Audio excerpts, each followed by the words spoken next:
Favorite thing about you? That's a long list, you know what I'm saying? The favorite one, though, I would say my spirit. It appears that Nipsey Hussle has been shot and he is confirmed to be dead at this point.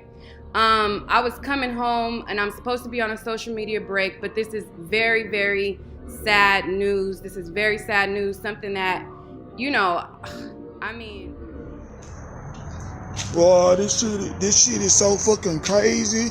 This shit is so fucking crazy. Look, y'all, it's deeper or whatever than all this shooting. You know, they did that shit or whatever, so everybody can say or whatever that the shit gang related, but it's really not gang related. You feel me? Like little jewels that you saying in there. That's what I like. Like I said, the medicine really is in the candy. Because even when you drop a bar like about Dr. Sebi, yeah, like just that one thing they killed Dr. Sebi will make somebody go research who Dr. Sebi. Lady, you feel me? Like everybody think that. Oh, Nipsey Hussle got killed because he was in a gang. See, that's what they want y'all to think. Nipsey Hussle got killed because he was doing that documentary on that doctor, the one that said he can cure AIDS, and then all of a sudden or whatever he got found dead. He got found dead or whatever. And why you think they killed him? Why do they kill all holistic doctors? Right. Messing up the medical industry. You short-stopping their grind. Why do niggas get killed for hustling in front of a nigga spot? You short-stopping the grind. And these niggas, they check is billions. You got niggas that get flipped for a couple $100,000. So you playing with some pharmaceutical money, you know? And what's crazy, I'm working on doing a documentary on the trial in 1985. And I don't know if this is related or not, but if you guys remember, Nipsey Hussle, he started working on this Dr. Sebi project. And a lot of people were like, you know, Nipsey Hussle needs to be protected. He was working on this Dr. Sebi documentary. And in 1979, I think it was, you were charged in New York City with practicing medicine without a license. And I would advise my viewers who might be questioning your authenticity that you won that case. Now, so the charge was practicing medicine without a license and claiming that you had a remedy to cure AIDS, cancer, and diabetes. So the question is, how did you win that case against what some people say are the toughest prosecutors in the land? Well, it was 1987. 87, not 79, 87. The 10th of February. Okay. My mother knew they were coming. When I told my mama that I had cured my 13 AIDS patient, she said, "They gonna get you. They gonna get you." Man. What makes you want to do a documentary about Dr. Sebi? I think the story is important. I think it's a powerful narrative. It is. You know what I mean? And I think imagine this, anybody in this room, if I could say, hey, somebody cured AIDS, y'all be like, yeah, right. And then I could show you an example of him going to trial and proving in a court to a jury that he cured AIDS. Y'all be interested in that. Stop you there. You said I cured my 13 AIDS patients. Yeah. So you had 13 patients yeah. who had AIDS. Yeah. And then you say you cured them. Sure. So my mother said, "They're gonna get you." I said, "But Mom, why are they gonna get me?" Because you must remember that you live in a society that support a certain philosophy and a certain system.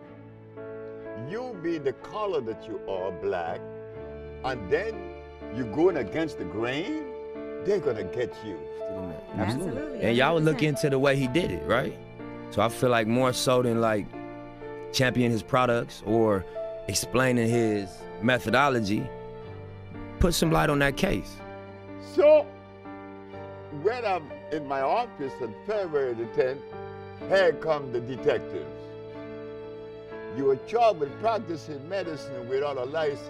selling products not approved by the FDA and claiming to cure AIDS and other diseases? I said, yes. Well, you are making a fraudulent claim. I asked the detective, how do you know that?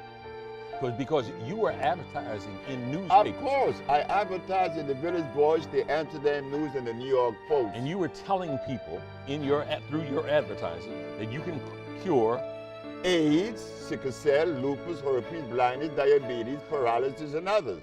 Okay, so they come knocking on the door and... So knocked on my door and took me to jail. But the funny thing about it, I was happy. I was very, very, extremely happy. When everybody in my office was crying, I was happy because my mama told me they were coming. And I knew that I had sufficient evidence to prove my position. Not only scientifically, empirically, historically, and whatever way they would desire. So while I was in jail, I'm saying, I wonder what defense they would have against me. Yeah. I would like to know. But I didn't blame the Attorney General, Mr. Robert Abrams, because why should he accept from me the statement that I cure AIDS and sickle cell and blindness when no one else has ever made those claims? The man had a right to arrest me, but he was making a mistake. So I'm sitting in jail, and I'm happy. When I got out of jail and when I went in front of the judge, I asked 3 questions. And they were? They were, Your Honor. You defended yourself? Of course I did. Okay. Your Honor, is it a fact that the Holy Bible teaches that the herbs are for the healing of the nations? She said, yes. Is it a fact that science shows that the human body is carbon-based, and to complement a carbon-based body, you must have a carbon-based substance to complement it, because the body only accepts the substance through the process of chemical affinity. Chemical affinity is important. It's an electrical transfer. Chemical affinity. Okay. The body could only accept what it is made of, not something new or alien to it. Last question. Your Honor, is it a fact that the father of medicine, Mr. Hippocrates, the man that established the principle of medical science today, cured every disease known to man?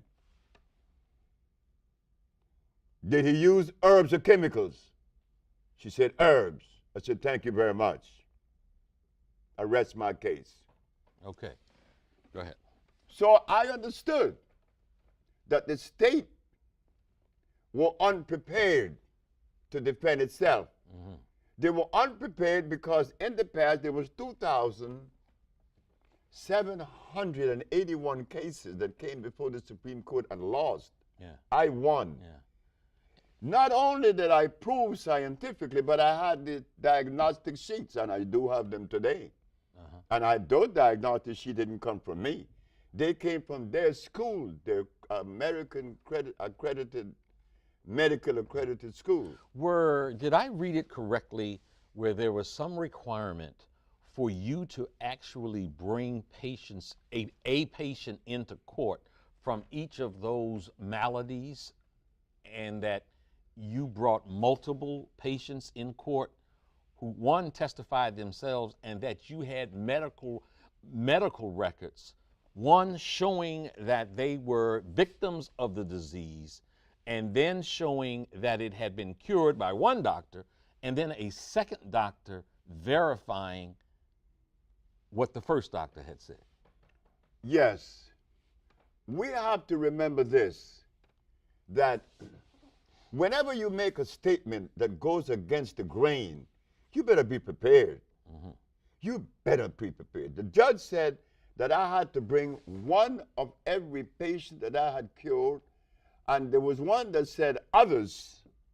The other was a man that came from Italy. He was paralyzed. But I took I was supposed to take 9. I took 77.